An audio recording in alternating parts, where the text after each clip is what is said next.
Welcome to the Occult Rejects. In this episode, we got a couple of rejects with us, and we got a guest that I couldn't be happier to get on. It was somebody I met in person, and I saw him at Charlie's Beyond Belief. And he's definitely into stuff that I think we can all talk about here. But before I introduce Leon, I'm going to introduce the other rejects. And today I got the Headless Giant with me. What is going on, sir? How are you? How you doing? I'm the Headless Giant. You can find me on Twitter and on Instagram, also on YouTube. And I've got a show every Thursday with Nick where we talk about your weird occult experiences. So if you've got a weird occult experience, send them to me at the Headless Giant Podcast at gmail.com, and I will read those for you. So check that out. And also, I've got the Sunday Trialogues with Ethan Indigo and Ricardo, and check that out as well. And on Mondays, I'm doing Alchemy Mondays, and I just got Spagirics, so we're going to be going through that book as well. So check that out. Thank you. Awesome. Definitely check out that Thursday show I do with him. And if you have any stories, please send them in. And if you want, put your information on there, and I will mail you out a pack of free stickers. So there you go. And eventually, by the middle of November, me and Headless will be covering Aleister Crowley's 777 book. It'll probably take us a few years to get through it, but we will try to do this. and yeah. And my man, Ethan Indigo. What is going on, sir? How are you? Peace, Nick. Headless. Awesome that you're here. Ethan Indigo Smith, easy to find on the usual social media, and I'm a writer and frequently share articles, and so yeah, stoked to be here. Yes, and you got a bunch of books too, don't you, Ethan? And yeah, I'm always to write more, and yeah, I've written. I really enjoy sacred geometry, and I've written even a book on that. So stoked to discuss things with you, Leon. Nice. Good, man. Definitely check out Ethan's stuff. He's almost a prolific writer, I would almost consider him. Now, he's got a bunch of books out there. Yeah, I certainly will. And now, Leon, sir, the guest of the hour, or however long it takes. Again, I had met this guy at Charlie's Beyond Belief. He was one of the few people there that were kind of like into this stuff besides me. And I saw that he was in sacred geometry, and he's kind of big into numerology. So I was like, this sounds like my type of guy to have on the show. So I got his information, checked out some of his stuff, and here he is. So, Leon, why don't you let everybody know what your deal is and where they can find any social media?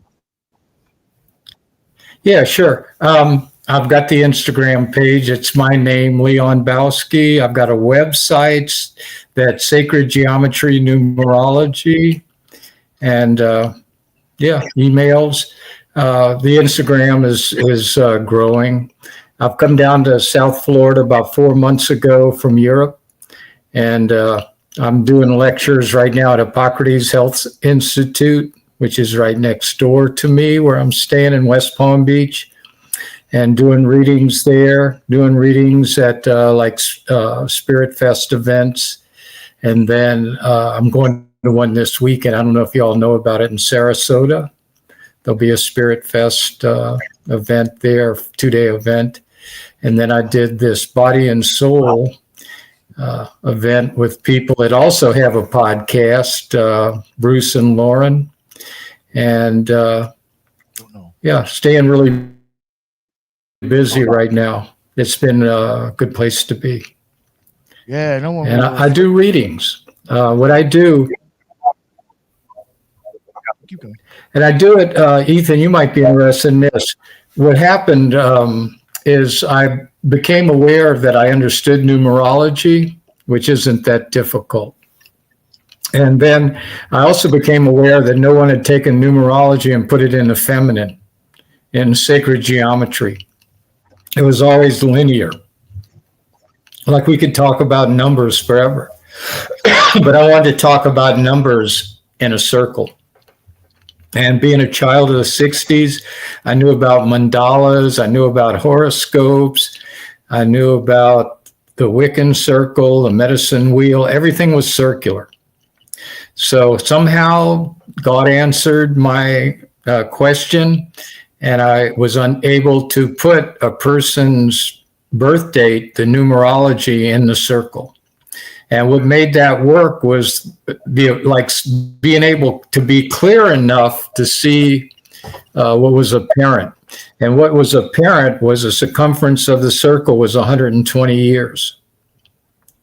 And that's not saying how long a person will live. That's the length, the distance between, say, West Palm Beach and Sarasota. So it became apparent to me a number of ways. The most obvious is pragmatic. How long do the longest lived people live? The oldest people, between 115 and 125.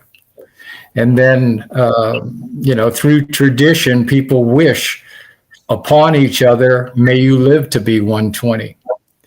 And as I've traveled, wherever I go, there's some astute person, like here, Brian. When I was in Sedona, it was another guy. When I was in England, it was another guy. They write books. I want to live to be 120. So once I knew that the circle was 120 and you divide it into 4 directions like you do the circle, then that was 30, 60, and 90, and then 120. 30, 60, and 90 are approximate your Saturn returns, which again is not a chronological thing. It's just a division of the whole soul, different quarters. And in yoga, you have those 4 quarters: youth, adult, senior, and elderly. So when I started putting the numerology in that chart, then it was like an instrument that told a story. And it's been 100% accurate. And I didn't get to do you, did I, Nick? I didn't do your numerology there. No. But I did a bunch of people real quick. Yeah. I was all over the place there.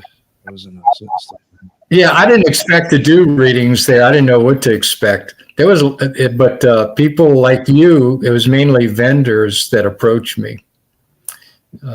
People that were tuned in.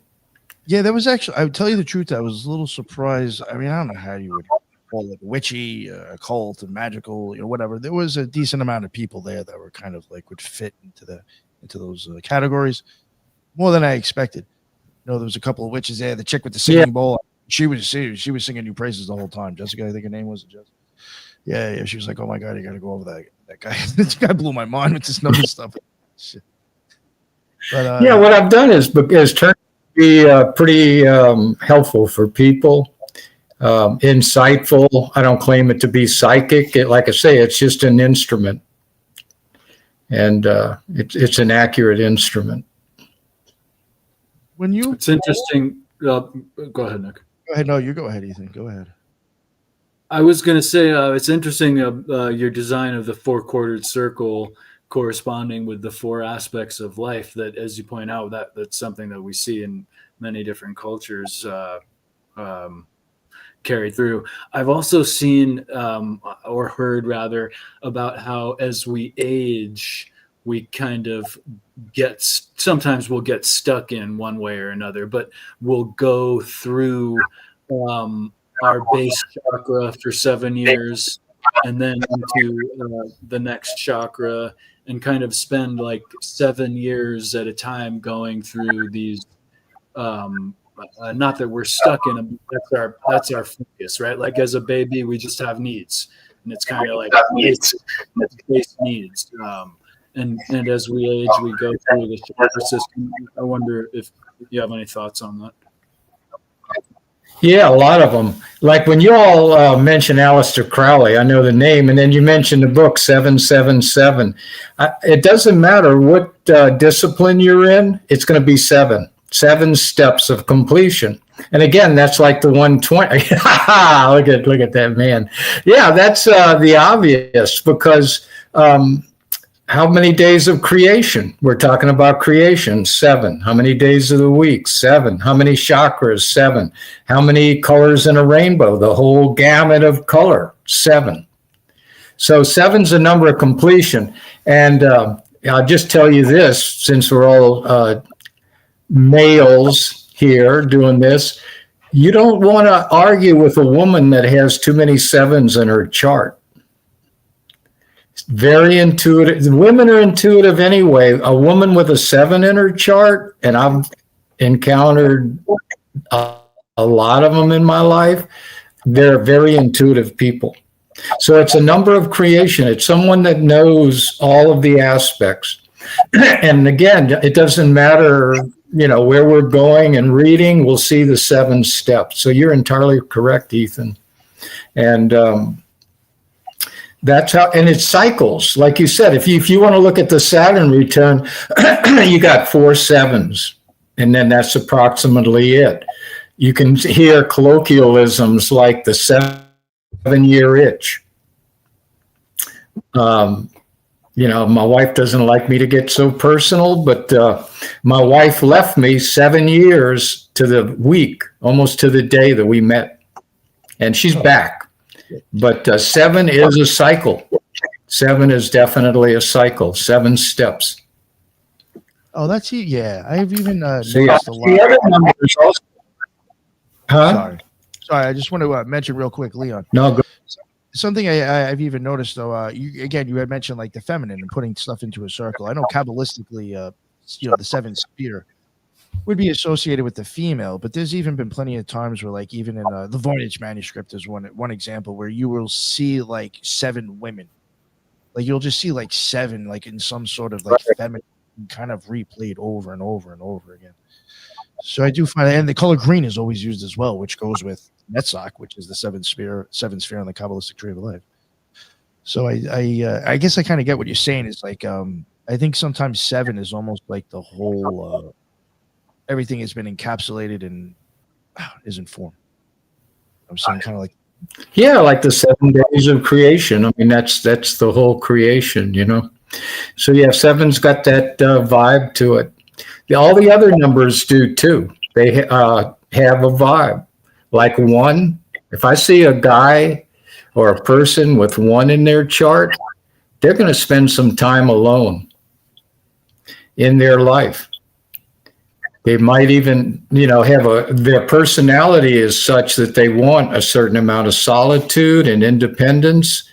But the tricky part is when you're doing a reading for someone and they have a 1 in their chart and they ask you a question like, well, when's the pretty girl coming? Or when's the handsome man coming? There's no answer for that. But with the sacred geometry numerology, Ethan is informing people is how the 1 is experiencing itself through an individual. Like we're experiencing the oneness, but the oneness, and that's where sacred geometry comes in, Ethan. One of the best definitions I've heard of the 1 came out of a book. I don't know if y'all are familiar with this guy, but he wrote a book called about the jewel in the lotus, and his name was Douglas Baker, and he was a Rosicrucian from England. He's dead now, but he became pretty popular in England. And at the beginning of the book, and I got to laugh when I say this, he had 7 postulates of perennial wisdom. And people say, oh, there's no absolute truth. Well, here was some of his 7 postulates. Everything is alive. Everything exists within a larger being. And one of them was God is a center that's everywhere, but with no circumference. So you can't put a circumference about the eternal 1. But how the eternal 1 comes into each one of us or every aspect of creation, that's when you get the sacred geometry. You have a center and then you have a circumference. You have the electromagnetic field or whatever you want to call it of that being. So if I see a 1 in someone's chart, that's how the larger 1, the MAGA 1, is experiencing itself through that individual, which means that individual has to become a strong individual. It's not a done deal. That's a potential. That's the course that a person's on. So if I see a 1 in someone's chart, it's about them becoming a very self-empowered. And then you go on from there. 2, 3, 4. 3, as we know, that's a basic building block of all structure of creation. the triangle, flower of life, Trinity, principle of creation. So that has its vibe to it too. And it goes all the way up to 9. Numerology, the Pythagorean way of doing it is everything's reduced to those primary numbers 1 through 9. And then we have these double numbers 11, 22, and 33. And a whole lot of people that I get involved with have 11s in their chart. And I never got to do you, Nick, so I don't know who you are. But my birth path number is 11. What's your birthday, Nick? April 19th. April 19th. So that's a 4 and a 1. When you see the 4 in a person's chart in that first quarter, Ethan, you've got it on a spectrum. Because everything's, as we know now, is on a spectrum. So on one end of the spectrum, Nick could have come out of a very structured environment that he's trying to, when we go in that second quarter where we're adults, what's happening is we're actually not free. We're actually responding to our childhood or our foundation. So like in Nick's case with a 4 in that first quarter and then a 1, either his upbringing made him a very strong individual or it didn't, and he wants to become a strong individual somewhere on that spectrum, depending on what that situation was. And then that adds up to a 5, because if you look at 60 as the midpoint of life on this 120-year circle, 60, the 2 quarters would be halfway. So in Nick's case, 4 and 1 is a 5. That's a communicator. 5 is Gemini, air, communication. So it's natural that he'd be doing this as he's developing his life. Is another person there? Yep. Hi. Yeah, sorry that I'm late. So yeah, that's the way it works. That and this chart that I've done and the way that I'm able to look at a person's birth date is very accurate. Is anybody and I don't take credit for that. It's just something. Anybody else here willing to try this? I want to see if anybody else here was willing to try this, if they did. Or somebody even in the chat. Yeah. Or is it just you don't mind again? Mine's August 14th. Who just said you, Ethan? August 14th. You're coming in with 8. Yeah, August is the 8th month. I've got a daughter that's born in August too. 8's the infinity sign. It goes beyond that 7. So what that means is for energy to flow infinitely, it has to overcome all obstacles. So if you got that in your first quarter, there's a possibility, again, looking at the spectrum, that your childhood could have been disruptive. But it hardwires you one way or the other, positive or negative. You're a goal-oriented individual. That's your foundation. You want success. You're an achiever. Because that's, like I say, if you look at the infinity sign, that's about infinite energy flowing. So that's foundationally who you are. And then you said the 14th? Mm-hmm. That's another 5. 1 and 4 is 5. So writing books, any way you can communicate. We're the mouthpiece. We're the communicators. But it also means for you, with that 5 energy, you need your freedom, brother. It's like air. Doesn't want to be contained. So, and the reason this is helpful for people, you can't be anybody different than the way that you are. The path that you're on, how that 1 we were talking about is experiencing itself through you. So if someone tries to take away your freedom of movement, your freedom of curiosity, it's going to go against the grain. And then if we look at that 8 and 5 together, 8 and 5, 13, that's a 4. So a 4, again, the box, like what Nick has, when you got that 4 energy, you want some stability. So again, I don't know your personal life, but I know in creating this first half of your life, you want some structure, some solidity, and a purpose in life. It's very earthy, pragmatic. So you see that combination, and then how you synthesize that combination is unique, individual.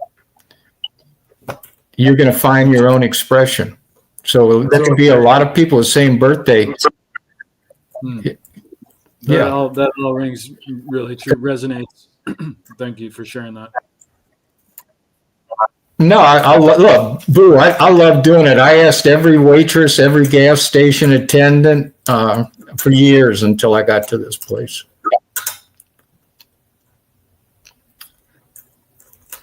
Every waitress, that's funny. Of course, why not? Real quick, would you mind doing one more? If I ask somebody, there was somebody in the chat. Yeah, I'll do as many as I can. Yeah. Where was he again? 7. Oh wait, no. 4/12/93. 4/12/93. So again, on the spectrum with that 4, there's the two ends of the spectrum, but the truth is somewhere in between. One end, a person could come out of a very structured environment, or the other end, it's a soul that wants structure in their life. And then you said the 12th? 12th, yes. That's a 3. Yeah, it's a 3. People that with the 3 energy, very sweet people. I call them sweethearts. I don't care if they're male or female. He's a nice That's again, like we're talking about. Yeah. The child is a third member of the family, third dimension. It's very innocent. So people with that 3 energy, unless they're damaged, are very sweet people. They make good employees, good friends. That's as we know, we're talking about the same reality in a lot of different ways. Those are your angles that Tesla liked. He liked the 3, 6, 9. You look at the triangle, that's the easiest way for energy to flow. So these are acquiescent people that have that 3 energy. I don't do celebrities, just to do them. But when I was in England, Sinead O'Connor died, and that was like a big deal. And then Ozzy died, and that was a big deal. They had the same numerology, and the first number was a 12, which is a 3. So there were sweet people, as we know, at heart, but they were both horribly damaged by their parents. They had horrible childhoods. They were abused. So they acted out like that. That's 80% of all of us. Something happened in our childhood that should have been divine, and instead it could have been not divine. And then we develop these coping mechanisms, but eventually the real person will come out. Like with Ozzy, the Prince of Darkness turned out to be the prince when he died. I mean, the guy was beautiful. His soul was beautiful. The way he impacted humanity, it was a big deal in England. At that last concert that he did, I can't remember what they called it, but he raised a lot of money, and it all went to charity. So yeah, he was a beautiful guy. And Sinead, they both had 3/8 in their first 2 quarters, which adds up to an 11. Those of us with 11s in our chart, we're here to bring in the new age, whatever people want to call it. So in Sinead's case, she was trying to save everybody. She didn't want to just save women or Irish people or Rastafarians. She was everywhere trying to wake people up. So yeah, they were interesting people. It's fun to do. It's fun to do. So, and you said 93, that's 1 and 9 is 10 and 9 is 19, 3 is 22. When you see that 22, which I have in my chart, that's somebody that can think of something and manifest it. And again, this is a spectrum. Some people are going to do nothing with that energy. Some people are going to roll with it. Arthur Conan Doyle is a 522 like me, and he rolled with it. Bernie Taupin is a 522 that wrote all the lyrics, Elton John. So yeah, it's the ability with the 22 energy to create. It's like the 4. The 4 has a purpose, but the 22 blows it up. It's a higher frequency. And any of those double numbers, 11, 22, and 33, it's a desire to do something that'll affect the world, not just the person. So then we add all that up together and see the first half of that individual you gave me, Nick, with a 4 and a 3, that's a 7. So this is a person that's got deep feelings, wants the truth. Again, with these 7 people, like I said, it's any 7 person, but in my life, it's been every female that's come into my life, my sister, my wives, my daughters. You don't want to lie to them. They're very intuitive people. So they know if you're giving them the truth or not. And then that 7 and 22, adding the first half and then the year 1993 is probably an 11. So you're looking at a person that's got those 2 numbers that I have in my chart, 11 and 22. It's interesting. Interesting when you come upon someone like that, because the 11 energy, like I said, why is 11, why I say it's a number for the new age? Because it's ruled by Uranus, and Aquarius is ruled by Uranus. And we're astrologically going or in the age of Aquarius. That's not the only reason why we're going through all this change right now. There's a couple of, and Ethan might know more about this than I do, but there's a couple of other big cycles that are coming back to their origin point. And everything's going to change. The human being is changing. Those of us that are going to survive, and I don't mean us personally, but those humans that are going to survive through this transition aren't going to be Homo sapiens. It's going to be something different. That's why we're all learning all this quote unquote occult and esoteric wisdom, because we're learning who we really are. And once we learn who we really are, then we can consciously co-create and not be, and that's the big theme. I know I'm doing a lot of talking. This is a major escape from slavery. That's the big picture. It's happened a couple of times historically, but it's what's happening now.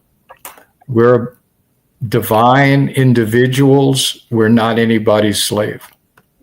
And that's what we're being processed through right now. And it's like the darkest hour before the dawn sort of scenario right now that we're seeing. But it'll come through. You know, when you mentioned so yeah, that's why we're doing the work. What's that? I know it's a little off, but I wanted to mention earlier when you had mentioned planets before. It's funny how like you mentioned Uranus and I think another one, and even with the planets, yeah, the moon isn't technically a planet, but we still use those 7 planets for like normal, right? Occult. You know what I'm saying? Like going again back to the 7. It's like there's more than 7, and there's one that really shouldn't be counted. You know what I'm saying? So yeah, like yeah. No, I forgot about that. The 7 original planets that are visible to the eye. Yeah. That's kind of why I got out of astrology too, because you can find as many planets and stars as you want. It can go on and on and on, but the numerology always goes back to those primary numbers, 1 through 9. Real quick, only because not to put you on the spot, Eros, but since you came on late, wanted to give you a chance to let everybody know like what's up with you and who you are. Can you hear me? Yes, now I can. Yes. Okay. Yeah, thanks, Nick. I'm Aerosup. You can find me on YouTube at Aerosup or Twitter at Eros to Ethos. I cover the Enneads and I post a lot about astrology, which made me kind of think of what this fine gentleman was talking about, cycles coming to an end. We definitely have a big cycle coming to an end. And we're starting a new cycle here in February. In February, we have a new solar eclipse cycle starting in Aquarius, which is going to be a pretty big deal. And then we have that same month, we're going to have Neptune and Saturn conjunct in Aries for the first time in 6,000 years. So, Hell yeah. yeah. Nice. Interesting throwing some Aries in there. Should definitely be some change in chaos. For sure, because the other times that we've had these Neptune-Saturn conjunctions in history have been like major revolutions, like the Bolshevik Revolution in 1917, the Chinese Revolution, the French Revolution, the American Revolution, and then also the Great Depression. It happens about every 56 years, but it happening in Aries seems like a big deal because that's the head, that's kind of the foundational energy. Very well. Thank you for that. Yeah. That is something I was even, I find it interesting that you mentioned that, Leon, and especially what you just added, Euros. I have wondered, I know this maybe goes off a little bit with what the topic is. I mean, I've even mentioned it to Headless, and I think he's even pointed stuff out to me before. Not so much with humans. I guess with humans I can see it, but I've even noticed, like, I think animals are even getting a little bit more, I don't know, in tune or self-aware, or they're not as, I don't know, it just seems to be getting smarter. And I wonder about that. Like, is there actually some sort of like intellectual upgrade or something? Yeah, it's an upgrade for sure. Yeah.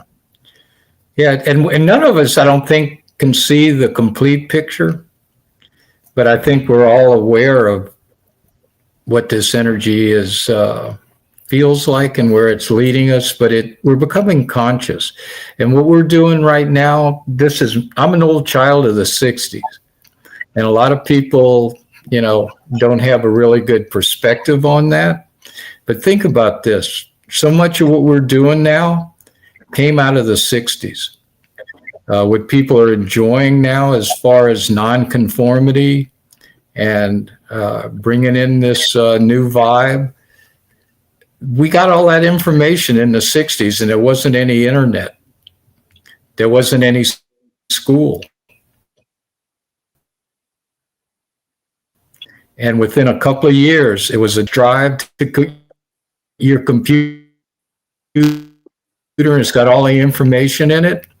It's like those of us that were taking psychedelics or whatever that were open, it was like a flash drive, and we knew a whole bunch of stuff real quick. My thing is, I don't know, buffering or something. But yeah, y'all are back. So like whether we're talking about, the occult, whether we're talking about organic food, natural childbirth, all of this came out of the 60s. And it was, so the reason I'm saying all that is if anybody's listened to Edgar Cayce talks about the Akashic record, where we know everything. We're part of the one. So we can ask a question. We don't even have to verbalize it. And we can get an answer. Because just like with a computer, we're connected. So I see that what we're doing with the internet and computers and all these devices now and technology is preparing us, like you said, Nick, for an upgrade. We're not going to be those stupid, blockheads that a lot of people have been for a long time. And what one person said about that, and I like the terminology a lot, they're going to be thought out of existence. Just like Cro-Magnon, Neanderthal, the DNA is still around, but they're not around. We have absorbed that. So the people that aren't going to make this upgrade, they're not going to be around in a couple of 100 years.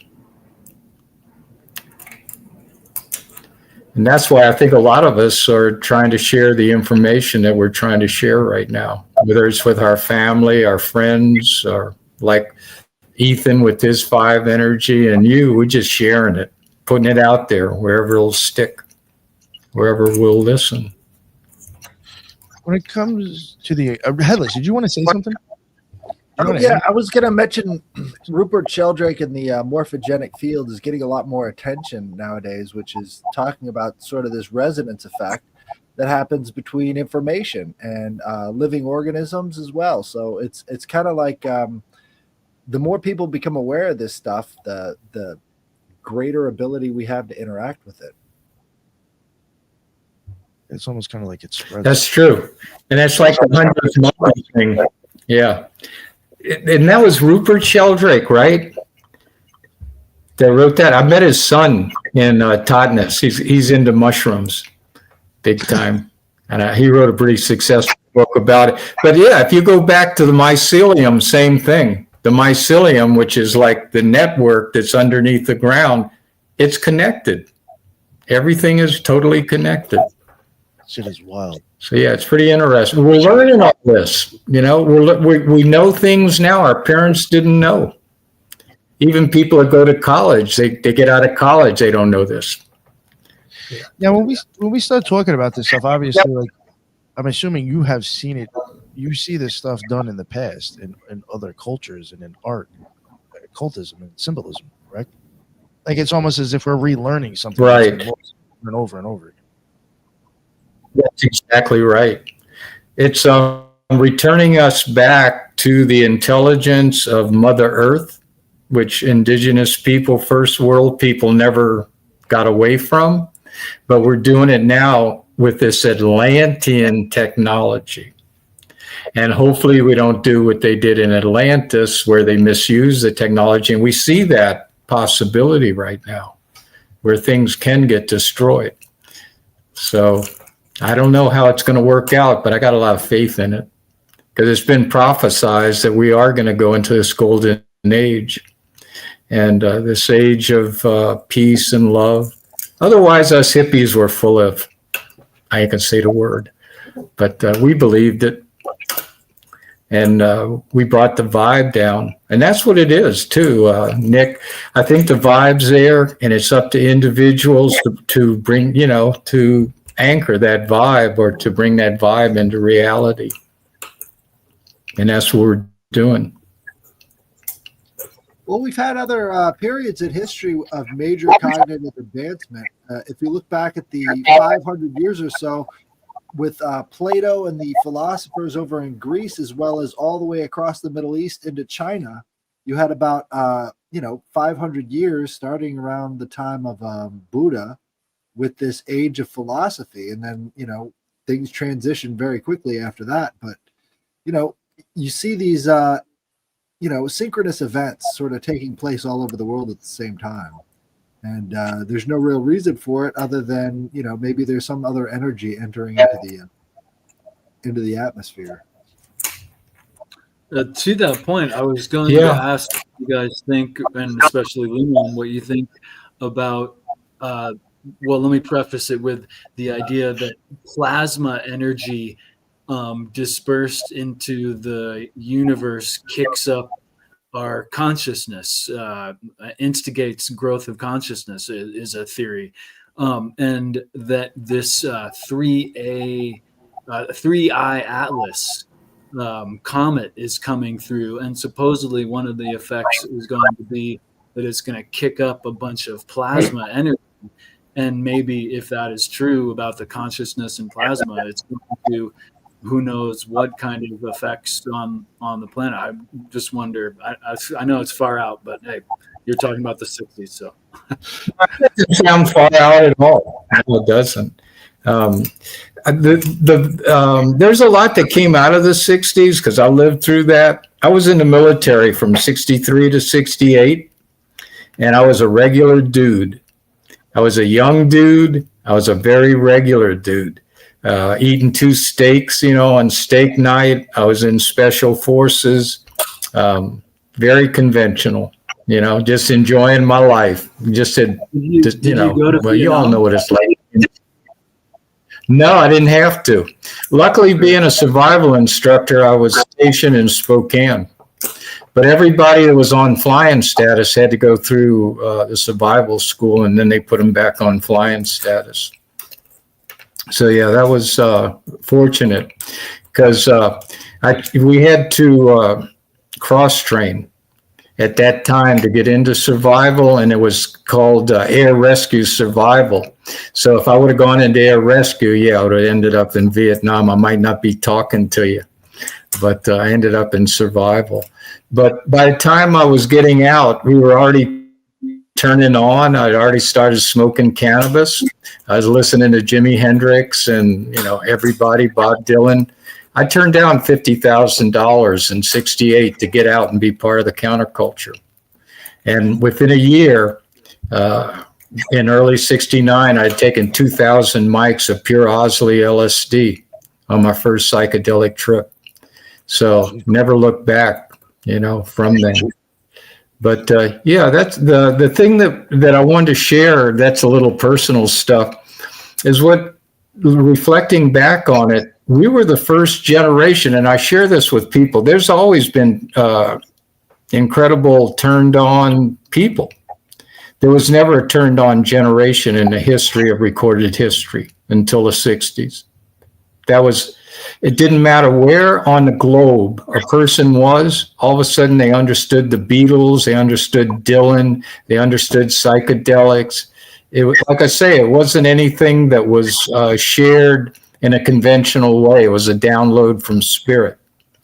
But the message that comes out of the 60s is cosmic consciousness.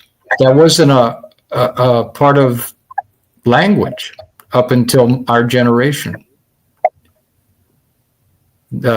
People didn't think like that. They didn't talk like that.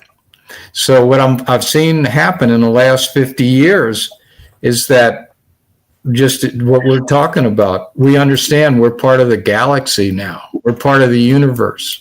So I think this upgrade is an upgrade from provincial, tribal humanity to us becoming part of the galactic federation or brotherhood. However that's happening. A lot of people are watching it happen, have some information about it, but I don't think any of us know exactly what that means. But that's to me is what the truth of it is. It's no longer I'm a white person, I'm an American, I'm a Christian, I'm a Republican. Now we're just all part of one Earth that's part of this galaxy, this universe. And we realize now it's not empty space out there. It's all conscious and it's full of life. And we're going to hit a place where we can, like we're doing right now, connect with that information and that life. People call it disclosure right now. One thing I did want to ask, it was kind of something that me and Headless were thinking about before you came on. I know, because I'm just assuming since you're into numbers, maybe you would maybe think this way or entertain this idea. Just in fact of the sun itself is emitting basically code. Whatever's coming off the sun is basically in the light. I mean, once it gets into your eye and connects to the optic nerve and gets turned into electricity, it's basically reading some sort of code. There's information in there. Do you think there could be even changes amongst what's out there from the sun bouncing off the moon or anything even coming into us that might even somehow be influencing that sort of stuff?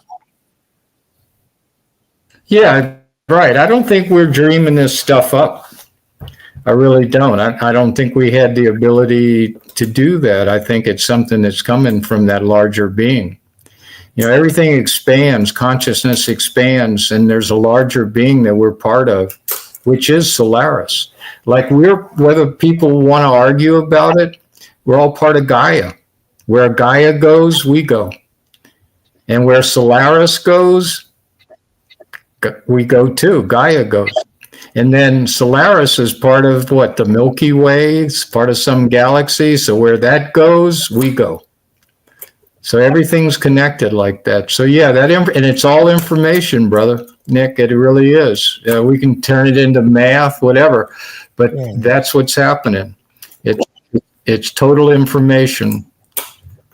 It's incredible. It's beyond any computer or AI that we have right now. And you did even before I like it.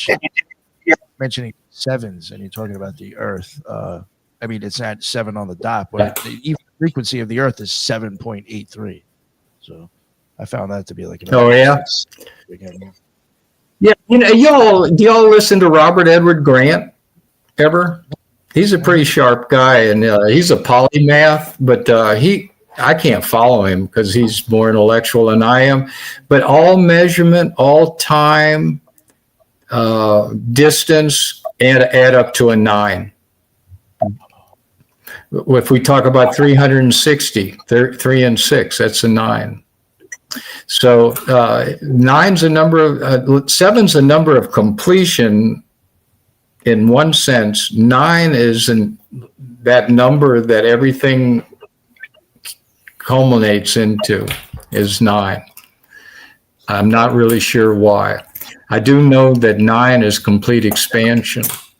Like any of you all have a 9 in your chart, it's pretty interesting. Really far out people can get almost too far out. Not the exact opposite of 1. Yeah, exact opposite of 1. When I see a 9 in somebody's chart, it's like you can get lost in fiction, fantasy, depending on how grounded you are, because it's about expansion. And if there is a 9 in your chart and you want to expand, I was looking at the hot air balloons in Sedona. It's about dropping the sandbag. So if someone has a 9 in their chart, it's about getting rid of the old age bullshit. Whether it's from our parents, from education, from past lives or whatever. But to completely let things expand, you got to let go of patterns that are limiting without getting too spaced out, without becoming unmoored. So yeah, it's interesting. 9 people, they're here with you, and when they leave, they're gone. They have just left. They take big steps. They're not clingers.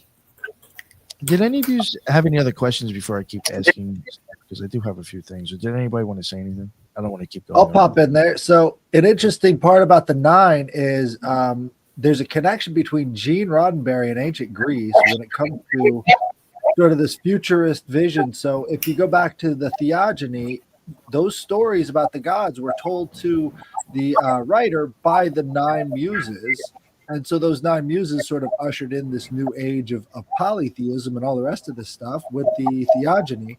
And Gene Roddenberry was involved in this sort of a channeling group in England where they predicted the upcoming alien contact. And he was inspired by that to write Star Trek and all the rest of the futurism that we kind of see on TV today. So the 9 almost inspired humanity to change directions in interesting ways.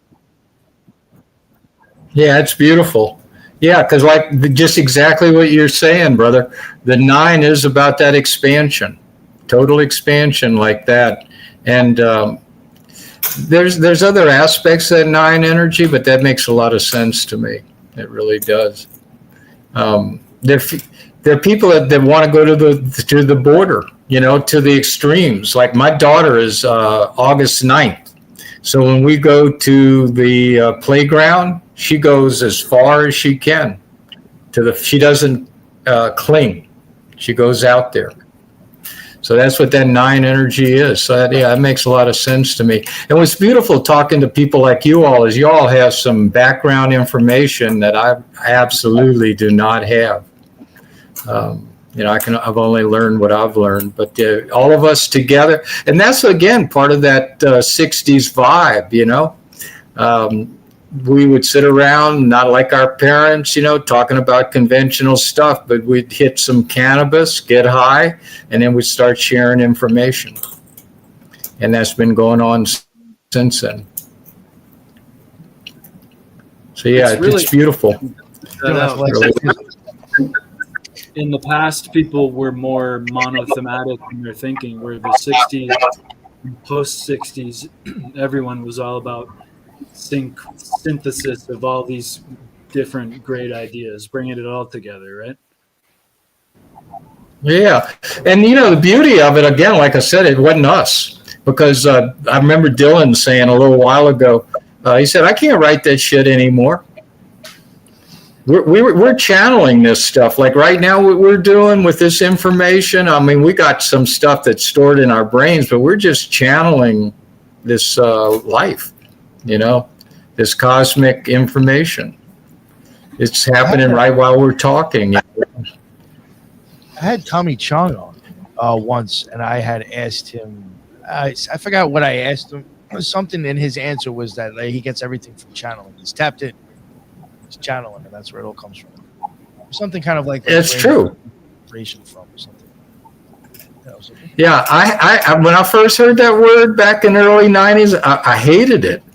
I thought this has got to be the most ridiculous thing I ever heard of. What are you channeling? Mother Mary, Jesus, Jupiter, whatever. But I've taught yoga for 5.5 decades, and every class I taught, I was channeling.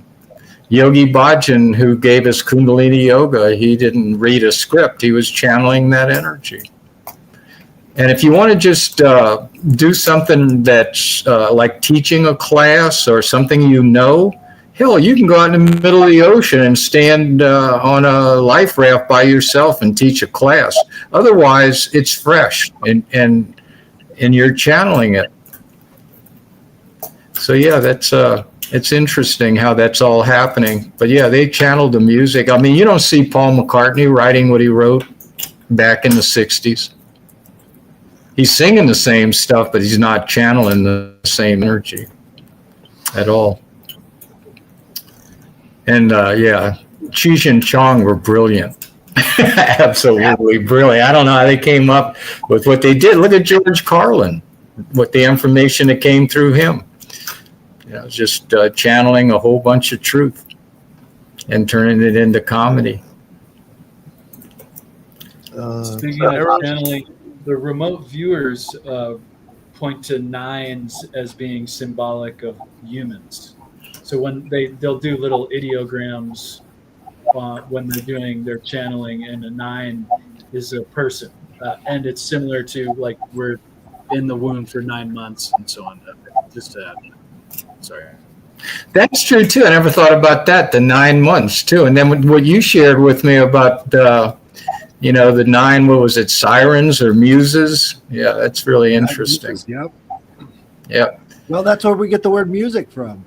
So music would be the inspiration from the muses, and that's sort of like transfers over into solidifies ideas in some ways.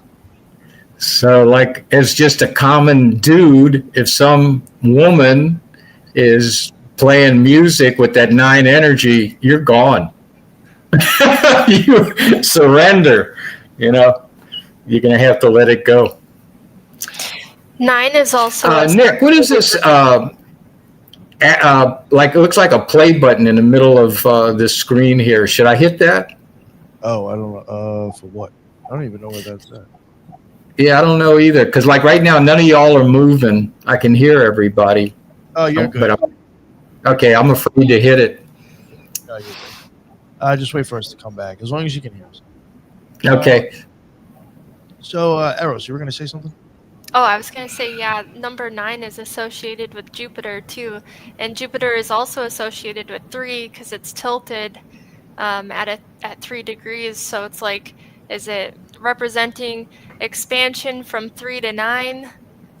I don't know. It's kind of interesting. 93. Yeah.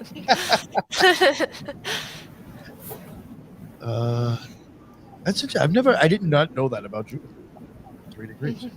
Yeah, it's the 9th house. It rules the 9th house in astrology of higher learning and expansion and long distance travel. Yeah. Long distance travel. That's really interesting because I always say that I think, I think the hero's journey I always claim is like, I think Tahuti has like a path on the tree. if he's associated, I would say that he starts where Mercury is on the Tree of Life, and at 3. where he ends up, I think, Jupiter at some point, because it's a higher arc of Mercury. What you said kind of makes sense. And they are opposite too. Yeah, because Mercury is a traveler as well. So. Yep. And in the zodiac, the 3rd house is ruled by Mercury, and that's opposite the 9th house. It's just kind of interesting how it works. It's like they're the same energy, like half the same, half opposite. I wonder if it's interesting to wonder if maybe the 12 cranial nerves actually have anything to do with 12 zodiacs. Look at it like that. Oh, that sounds out there.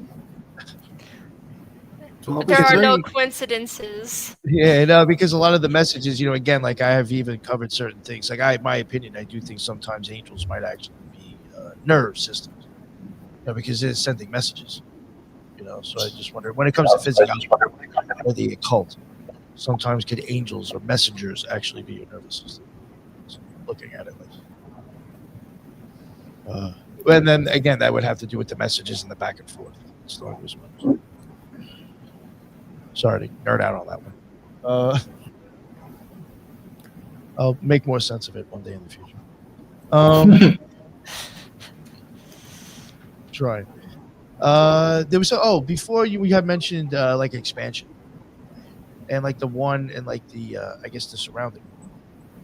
That did make me think of like the circumpunct, which went back to like a solar sigil. And again, that even made me think of like possibly like information plasma, what kind of stuff that Heather's were getting at earlier. And then in some sense, I think it also does, like, if you kind of want to look at it, is an eyeball as well. I don't know if any of that has anything to, hits on anything for you, or that symbol. You know what I'm talking about? The solar, the circumpunct? No. The circumpunct, you'll love it. Yeah, it's the circle with the dot in the middle. Yeah. Oh, yeah. That's basic sacred geometry. Is a circle with a dot. That's which every one of us is. All creation, everything that's manifest. Ethan, when it comes to like the circle, my thing keeps saying Instagram. Yeah, and when those two individual circles combine or come together, that's what they call the Vesica Pisces, which is where the 3 comes from, and then all life comes from the 3. Like the Tao Te Ching says, first the 1, then the 2, and from the 2 comes the 3, and from the 3 comes everything, just like the triangle. Yeah, that's almost where I was going to try to go with this. Thinking of like the eyeball and the circumpunct, you have one eye. Well, technically that's showing you one eye, but you have 2, and then both of those eyes are actually giving you what you actually see, and then that tells your brain. So technically, you have 2 mixing into 3, and then going back and telling your brain.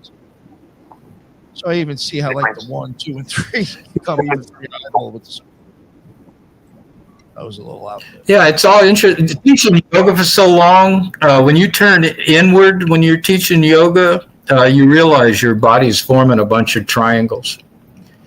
That classic sitting pose in yoga, whether it's lotus or easy pose, and you've got both arms extended to your knees, that's a triangle from your wrists up to your third eye. Simple triangle. And just what you were saying about the 2 eyeballs, there's a triangle again from the 2 eyeballs up to the pineal gland, where it all becomes one. Yeah, like Jesus said, let thy eye be single. Yeah, I forgot which part of the brain it is. There's like even a certain part. It's like it's very, very important that it's a cellular structure switches over from hexagon to triangle. It's the only. Yeah, I think it's even referred to as like the third eye, the pineal gland, the single eye. Ethan, I can't get my darn screen to Really, it's still messed up. Jesus. everybody's frozen right now on my screen. It's probably a crappy Chromebook. That's what I'm dealing with. I got to upgrade my equipment. We can hear you great. And you're coming through great. So that's what's important. And I was going to say in Tai Chi, they focus on. Sometimes we'll make the consideration of being triangular from the center of the head, if you will, through the knees down to the feet, and every warrior stance too, right? And yoga is just all about being the triangle. That's interesting. Yep. Yeah, Yogi Bhajan. That's who I got certified by in the early '70s, and I remember a lot that he said over the years. But he said yoga is basically a system of angles and triangles, and you can feel it when you're doing yoga too. Yeah, it's all geometry. Like when we look at each other, I've thought about this. We already know that when we look at things, it's actually coming in like cones into our eyes, like these triangular cones, and then our brain or something decodes that and turns it into images because we really don't see the images. And when we look at each other, I think we're measuring each other in triangles, like how far apart a person's eyes are, how their face looks to us, the symmetry. It's all triangular. It's very pleasing to us, or it's irregular and not as pleasing to us.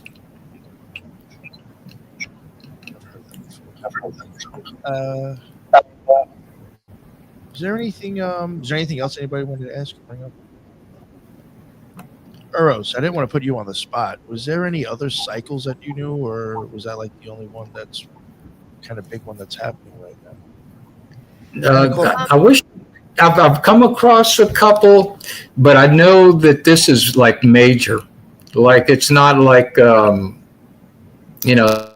change from Rome to Christianity, and then from Christianity to colonialism.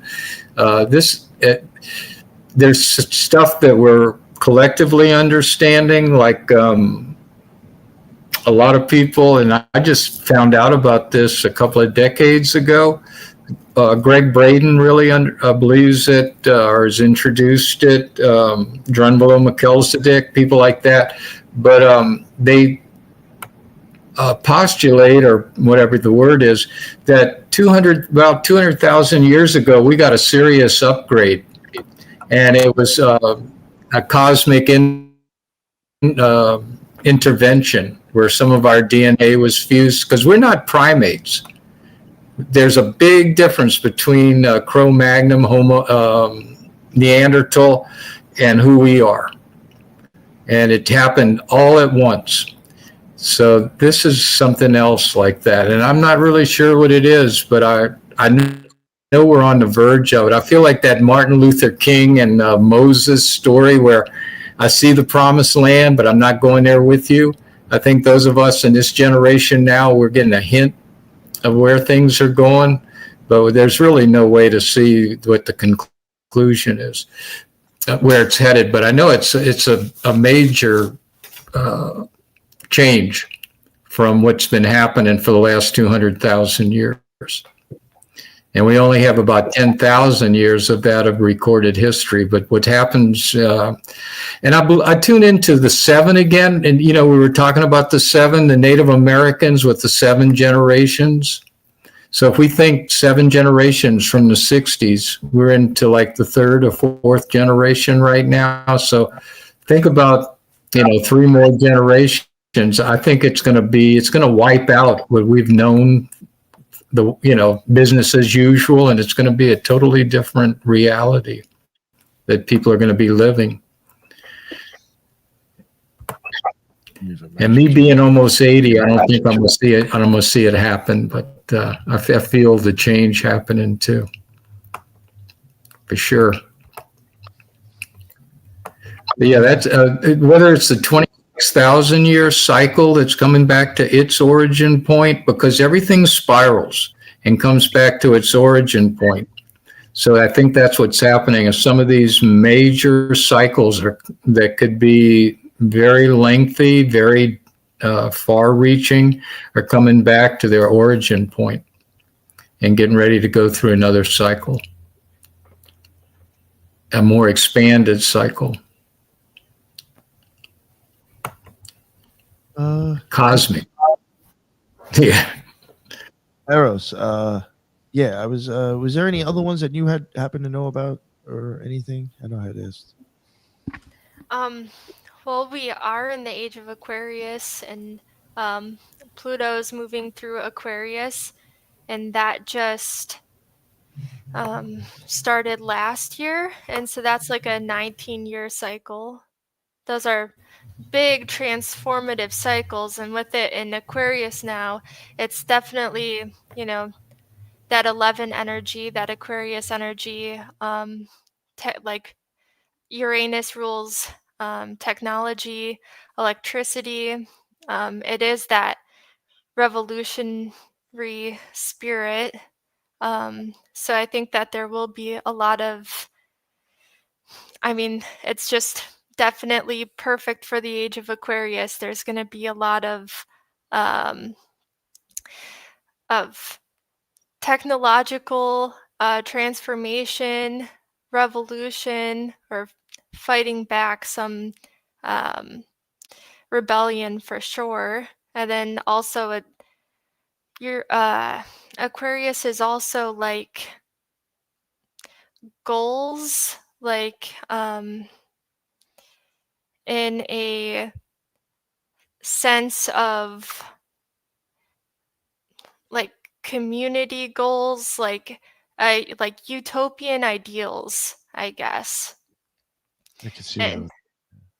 And like progressing towards those utopian ideals. So that's definitely happening, and that just started. I wonder if I'll do better off with this thing. So it should be interesting. Other than that, there's other things happening. Neptune just moved into Aries. And I forget how long Neptune is in signs, but a pretty decent amount of time. Maybe 7 to 12 years. Don't quote me on that, but that'll, I guess with Neptune there, you have some dissolving because that's what Neptune does. So yeah, a lot of change happening, but I would say the major cycles are probably that Pluto in Aquarius and then that Neptune and Saturn conjunction in Aries. That's going to be a big deal in February. All right. Well, thank you. I don't know any of that stuff. Alice or Ethan, was there anything that you wanted to add or say before we wrap it up? I'm curious. Well, I don't want to mimic Nick and saying I don't want to put you on the spot, Leon. But I'm wondering, how do you use sacred geometry and numerology in your life, and what you do, how you use it for your balance progression or whatever.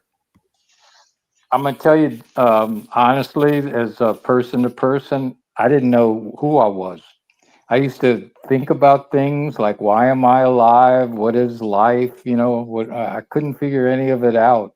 And when I got into this and I looked at my own chart, then it helped me a lot to understand who I was. And then we have to look at our personal history, like I looked at mine, and then a sequence of things happened that helped me a whole lot. My childhood was rough. I've been on my own since I was 17, but I have a 22 and an 11 in my chart. And everybody is going to experience those energies differently, those frequencies. For me, starting something from nothing was normal, totally normal.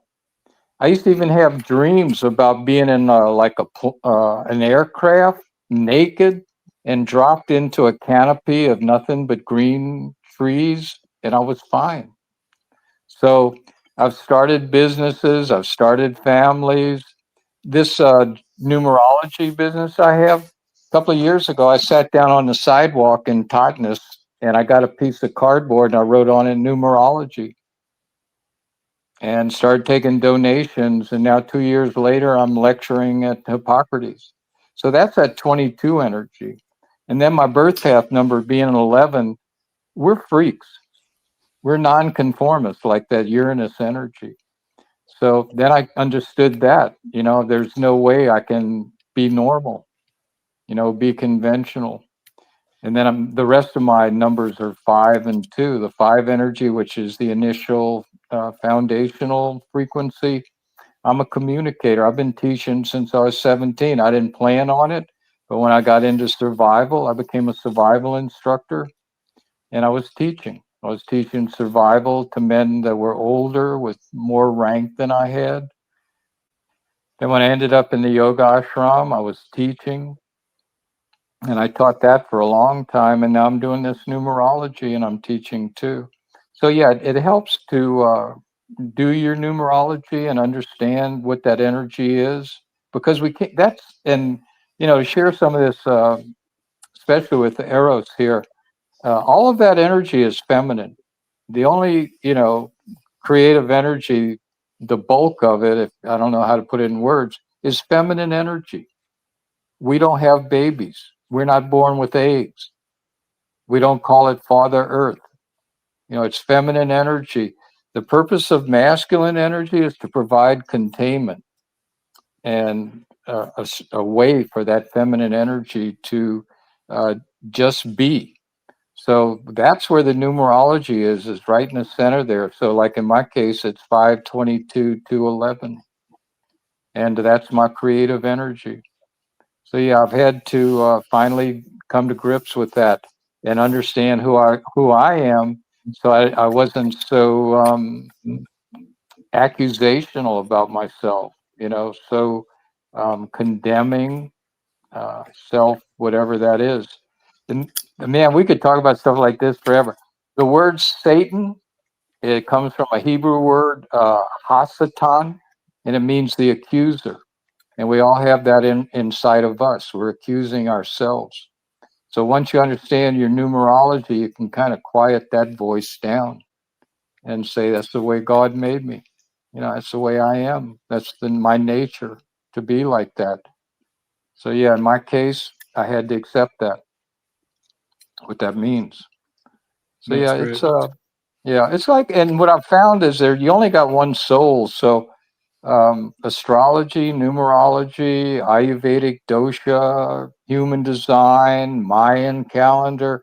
It's all talking about one person. So you're going to see it overlapping and speaking in similar language about a person's frequencies. For sure. I just like numerology because it's simple. I think it's really basic and it's pretty accurate. But it doesn't answer questions. It's not going to tell a person when they should jump off a bridge on what day. Nothing like that.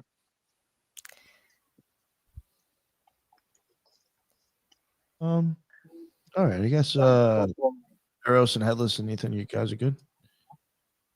Well, I'm just thinking about 11 now, and I feel like I can definitely feel that 11 energy. Like, I think as a collective consciousness, we're moving towards remembering how important community is and remembering how to form friendships and stuff like that. I think that's a big next step of humanity. I think that's going to be a big part of this Pluto in Aquarius.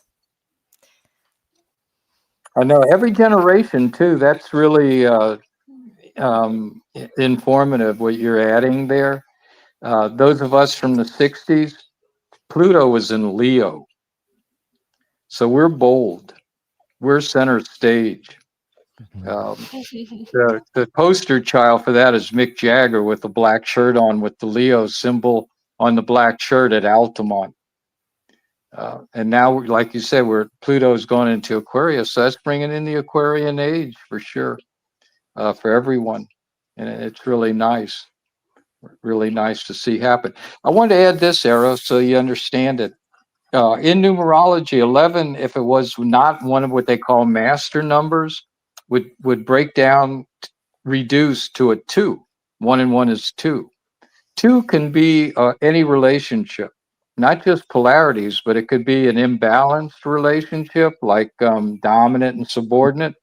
If you look at 11, it's 2 number ones, and that's what you're describing, that we're going into this age of brotherhood, of community, where it's not slavery, it's not oppression, it's not dominance, but it's a whole bunch of us being number one, but able to be in community together. And I love that so much. Well, that's the truth. And it's all, like I said, we're just starting this stuff since the 60s. I mean, I've been in a lot of communities. Most of them are, struggling or whatever, going through growing pains, Most of the communes we started back in the 60s are not around anymore, or they've really changed. But each new generation now is refining that vibe, so some of them are a lot more successful. I spent a lot of time in Portugal the last 4 years, and it's attracting a whole lot of people from all over Europe and from the United States to go to Portugal and start these intentional communities and live in them. And it's interesting why it's Portugal. My feelings on it is kind of what I'm experiencing here in Florida. I think the Atlantean vibe, culture spread from that part of Europe and was connected to this part of the New World. So there's something happening that's really significant that's happening here in southern Florida, and there's something significant that's happening in Portugal too, that's making it easy for us to make that transition. But yeah, you're right about that, and it's totally different than the way things have been. And again, that comes out of the 60s. None of the generation before me, they weren't like, what we got to do? We got to quit our jobs and go join a commune. That wasn't happening. But all of a sudden in the 60s, a whole bunch of people started doing that. And I got involved in one in Washington State called Tolstoy, which was real interesting because the guy had started based on, I had no knowledge about this, but Tolstoy's philosophies about the way communities should be. And it was called an anarchistic commune. We didn't have any leader, no government at all. And it was wild and woolly, but it was fun.